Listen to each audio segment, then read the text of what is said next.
बिस्मिल्लाहिर्रहमानिर्रहीम। केपीके के साथ हमेशा सौतेली माँ वाला जैसा सलूक किया गया और केपी को हमेशा हर एक ने अपना तजर्बागाह बनाने की कोशिश की। मैं अपने सूबे के अवाम के मसाइल के हल के लिए हर एक के पास जाने के लिए तैयार हूँ, हर एक के पास चल कर जाऊँगा, हर एक के साथ बैठूँगा, लेकिन किसी की मिन्नतें तरले नहीं करूँगा। ये कहना है वज़ीर आला केपी के सोहेल अफरीदी साहब का।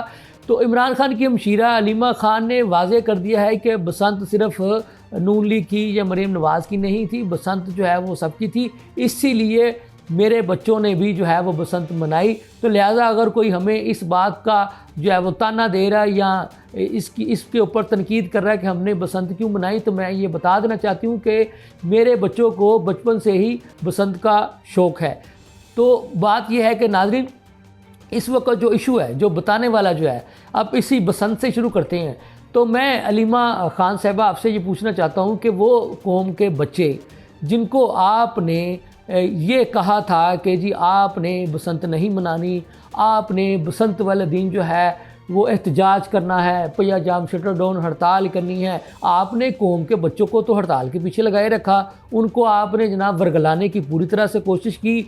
ये तो अल्लाह का शुक्र है कि वो दोबारा आप लोगों के झांसे में नहीं आए। तो आपके अपने बच्चे जो हैं वो बसंत इंजॉय करते रहें, कौम के बच्चों को जो है वो आपने जनाब ये जिसको कहते हैं कि वर्गलाने की और कानून को हाथ में लेने की पूरी तरह से जो है वो तरगीब देने की कोशिश की। तो मैं आप वो लोग जो कि पीटीआई लवर्स हैं, हालांकि मैं नहीं कहना चाहता, हालांकि बनता तो वही है ना, फिर सही तुहानू कहा जाता ना यूथियों, तो तुम यूथिया ही निकले हो ना, फिर को तुहानू बेवकूफ़ बना गई ना कि अपना बच्चा जो है वो। और फिर अच्छा मज़े की बात जो है ना, मैं इस बात पे इन दोनों बहन भाइयों की तारीफ़ करता हूँ। इमरान खान वाज़े शख्स है कि जो अब उसको यू टर्न पे भी वो फ़ख्र करता है, वो मान लेता है, लेकिन आफरीन है इन यूथियों पे ये नहीं मानेंगे। वो लाख मान ले कि हाँ मुझसे गलती हुई थी, मुझे ये नहीं करना चाहिए था, मैं इस पर यू टर्न लेता हूँ। हाँ, अब देखें कैसी बात है, उसकी बहन ने भी मान लिया कि हाँ जी ये बसंत हमारी है, ये मरियम की थोड़ी थी या नून लीग की थोड़ी थी, यू टर्न ले लिया ना। अब बताओ यूथियो, तुम तो उधर ही लगे रहते हो। पहले इसने तुम्हें लगाए रखा कि जी हम कोई अमेरिका के ग़ुलाम हैं, फिर इसी शख्स ने अमेरिका में कंपनियां हायर की कि जी अमेरिका में लॉबिंग की जाए इसके लिए।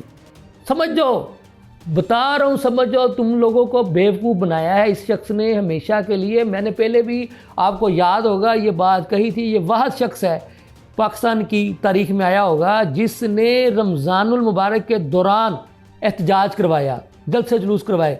कभी किसी सियासी जमात ने, कभी किसी सियासतदान ने रमज़ानुल मुबारक के तक़द्दुस को पमाल करने की कोशिश नहीं की थी। रमज़ान को कभी भी उसने किसी भी सियासतदान ने अपनी सियासत चमकाने के लिए इस्तेमाल नहीं किया था, लेकिन इसने किया। और तुम लोग कैसे बेवकूफ़ हो जो इसके पीछे लग जाते हो।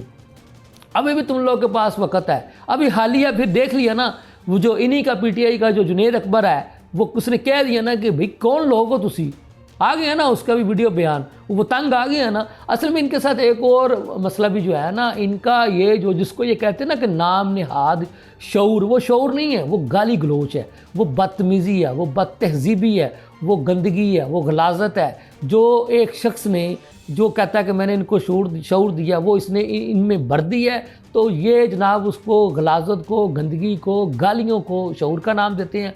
नतीजा क्या निकलता है? शेर अफजल मरवत तंग गया, पीछे हट गया, जुनैद अकबर भी तंग गया, पीछे हट गया। इसी तरह से ये अपने मौजूदा जो चेयरमैन है, जो बैरिस्टर गोहर है, क्योंकि वो धीमे लहजे वाला आदमी है, पढ़ा लिखा, दानिश्वर, सीजनड आदमी है, ये उसकी मानने को तैयार नहीं है। और ये भी इनके साथ एक प्रॉब्लम है कि ये जो एक धीमे लहजे वाले शख्स को, पढ़े लिखे शख्स को और सुलझे हुए शख्स को ये बर्दाश्त नहीं करते। हाँ, जो गाली गलोच करे, जो बदतमीज़ी करे, जो मुखालफिन को आड़े हाथों ले, या जो मुखालफिन के मतलब जो है वो नाजेबा गुफ्तगू करे, ये उसको अपना लीडर भी मानते हैं, उसके पीछे भी भागते हैं। तो ये क्या शऊर है? अभी बात यह है कि तहज़ीब के दायरे में रह के, एक जिसको कहते हैं कि तमीज़ के दायरे में रह कर और एक अच्छे और सुलझे हुए जुमलों का इस्तेमाल करके भी तो आप अपने सियासी मुखालफ को जवाब दे सकते हैं ना।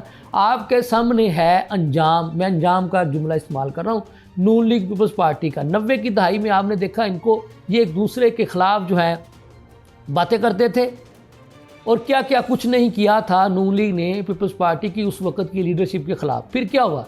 इन लोगों ने सीखा इन्होंने मिसाक जमहूरियत किया और आपने देखा कि उस पर दस्तखत किए जनाब नवाज शरीफ साहब ने और मोहतरमा शहीद बेनज़ीर भुट्टो साहिबा ने कि जी हाँ, हमसे माजी में गलतियां हुई थी, अब हम कभी भी जो है वो उन गलतियों को नहीं दोहराएंगे। उन्होंने तो मान लिया, उन्होंने तो एक्सेप्ट कर लिया, लेकिन ये पीटीआई वाले जो हैं वो मानने को तैयार नहीं हैं। ये मैंने जैसे कि पहले कहा, ये तो जिसको कहते हैं ना कुछ भी हो जाए ये नहीं मानते। हालांकि इनका लीडर मान जाता है, वो देखे ना, खान साहब मान जाएंगे, उनकी अब जो हमशीरा साहब हैं वो भी मान गई हैं, लेकिन ये मानने को तैयार नहीं है। एक तो इशू ये था क्योंकि इनकी जो मुनाफकत कह लें, इनकी जो दोगली पॉलिसी कह लें, वो बसंत पर जो है वो सामने आ चुकी है। इसलिए मेरा ये फ़र्ज़ बनता है कि मैं आप लोगों को इनका असल चेहरा जो है वो बताऊं, दिखाऊं। दूसरी बात, मैंने जो सुहेल अफरीदी साहब जो कि इनके वज़ीर आला हैं KPK के, उन्होंने एक यूनिवर्सिटी में ख़िताब करते हुए कह दिया है कि जी मैं जो है पहले एक मरतबा, वो भी इन्होंने, उनकी भी अगर आप बातों को देखें तो कन्फ्यूजन है। कहते हैं कि जी मैं किसी की तरले मिन्नतें नहीं करूँगा, किसी के पाँव नहीं पड़ूंगा। फिर कहते हैं हाँ मैं अगर अपने सूबे के हक़ के लिए किसी के पास जाना भी पड़ा जाऊँगा, किसी के साथ बैठना भी पड़ा तो बैठूँगा। तो इनकी बातों में हर वक्त जो है ना, इनके कामों में, इनकी अमल में हमेशा आपको कौलो फ़िल में तज़ाद नज़र आएगा। इसी वजह से जो है ना ये आज जो है ना नाकामियों से दो चार हैं। तो मैं उम्मीद करता हूँ कि जो जिनमें थोड़ी बहुत भी अक्ल है, शऊर है, वो इनके पीछे लगने की बजाय, आपने देख लिया ना क्या हुआ 9 मई को, वो जो इनके पीछे लगे वो बेचारे अभी तक भी जो है वो जेलें काट रहे हैं ना। और जब ये शख्स यानी 804 साहब जेल में नहीं थे तो किसी के पास भी इन्होंने जाना पसंद किया? जो शख्स किसी के जनाजे में जाना पसंद नहीं करता, जो शख्स किसी की डेथ पे उसके घर वालों के पास जाकर ताज़ियत करना पसंद नहीं करता, उसके पीछे लगे हुए हो। अभी भी अक्ल है, होश के नाखून ले लो, वरना इसी तरह से इस्तेमाल होते रहोगे। इसके साथ ही मुझे इजाज़त दीजिए। अल्लाह हाफ़िज़।